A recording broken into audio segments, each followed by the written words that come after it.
What did you learn at that clinic today about what this means in Texas from this day forward? This is a life or death issue for the women of Texas.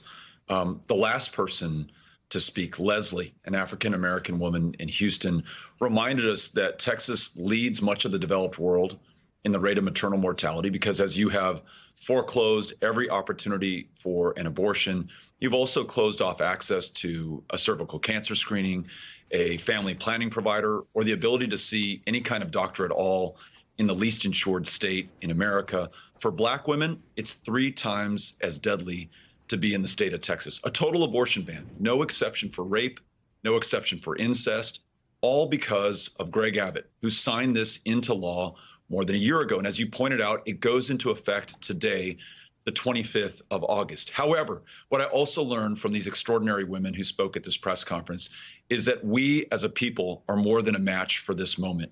Women won protection for this right back in 1973. In fact, it was Texas women, Jane Roe, Sarah Weddington, Linda Coffey.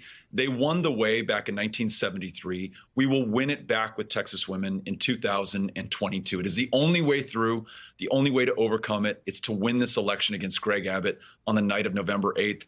And I'm betting on Texas women. The polling on this in Texas is quite striking. This is on the question of the supporting exceptions for rape and incest in these abortion laws. And all voters, it's 82% support that. But among Republicans, 78% of Republicans support abortions in cases of rape and incest. 78% of Republicans.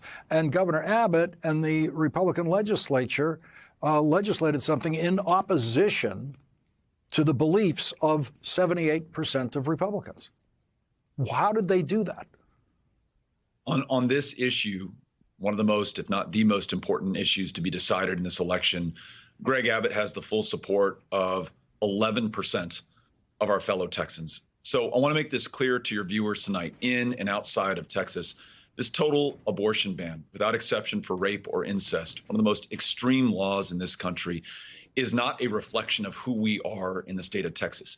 It may be a reflection of Greg Abbott's political priorities, but this is uniting Texans, Republicans, Democrats, independents, unlike any issue I've seen before. And I've lived here my entire life. You and I and the rest of your viewers saw what happened in Kansas in the dead of summer. A referendum election pulled presidential level turnout, and we won 60-40 to support a woman's right to make her own decisions about her own body and her own future. Well, there's a referendum in Texas. It takes place on the night of November 8th, and it's this race for governor, and we're going to win it. That does seem to be the place on the ballot to express your opposition to this law. It seems that there's not going to be a referendum. There's just going to be, who do you want signing laws in the governor's chair in Texas? You're right. And we also know what's coming down the pike. Thanks to Justice Clarence Thomas's concurring opinion to the Dobbs decision, which overturned Roe versus Wade. Next on the block is access to contraception, or the ability for same-sex partners to be together, literally reviving the sodomy laws in states like Texas. And then marriage equality will follow soon thereafter.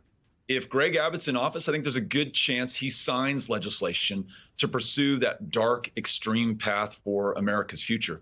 When we beat him on the night of November 8th, we set a far different, better, brighter course, not just for Texas, but given this state's outsized influence on American politics, we'll do it for the United States of America as well.